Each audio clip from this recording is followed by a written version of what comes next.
Give a huge round of applause for our next storyteller. Give it up for Kevin McGeehan.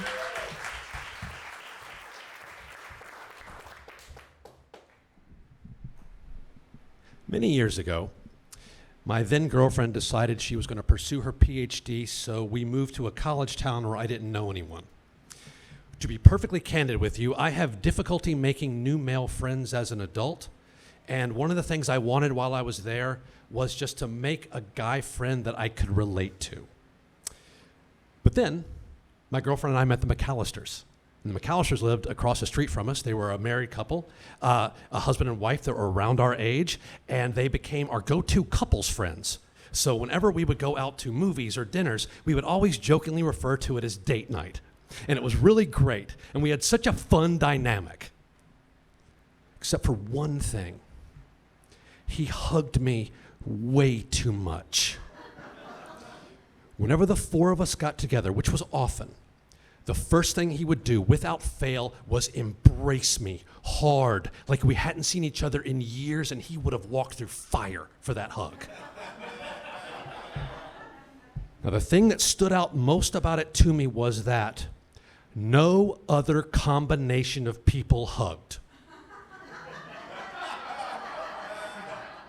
He did not hug my girlfriend, his wife and I did not hug, and his wife and my girlfriend did not hug. It was always he and I. He initiated it, and it always lasted 1 second too long. Now, to be clear, I do not mind hugging hello and goodbye. I love it, male or female. Who doesn't love a good burst of oxytocin released into their brain? However, the thing that started to get me about it was the fact that I was never given a choice. And I had to hug him whether I wanted to or not. But at first, I found it so funny. He was like a real-life Seinfeld character they would have called the overhugger.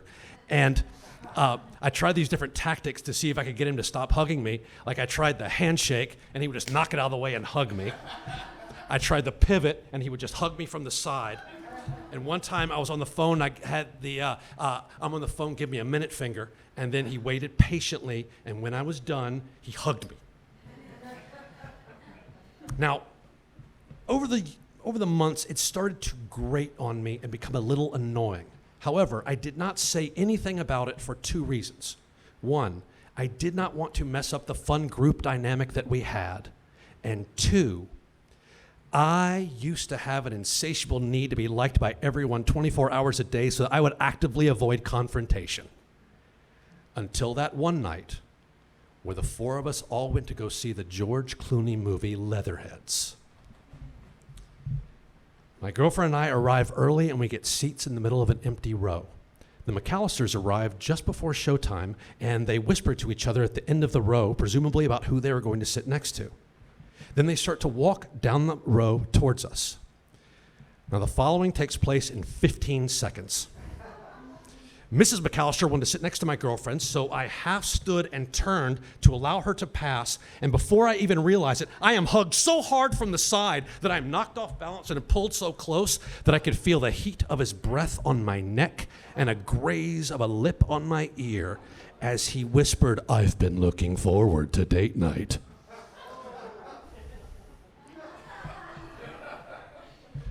I will admit I overreacted. But in that moment, I felt so violated and that I didn't have a choice. And I felt like I was just so, I needed to defend myself. So without even thinking, I just yelled, "Get the fuck off me!"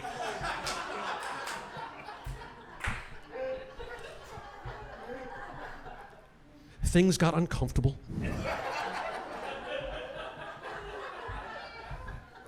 He made his way past me and went to go sit next to his wife, and as I sat down, the lights went down, and for the next 1 hour and 54 minutes, we all awkwardly watched the terribly disappointing Leatherheads.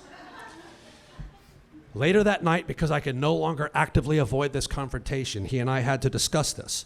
So we were standing in his driveway to actively deal with this. Now, he started off by saying, and making it abundantly clear, that the hug was not a homosexual advance.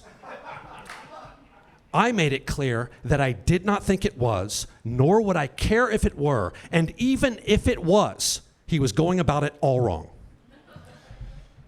And then I made the explanation of the overhugger, and he got it. And he finally understood where I was coming from. And he was embarrassed, and he felt bad. And then he confessed to me something in a very vulnerable moment where he said he has difficulty making new male friends as an adult, and that he really liked me, and that the overzealous hugging was just his way of showing how happy he was that he found a new friend. And I felt bad. And I said to him honestly, I said, I really like you, man, and I'm glad we're friends. And this made him happy.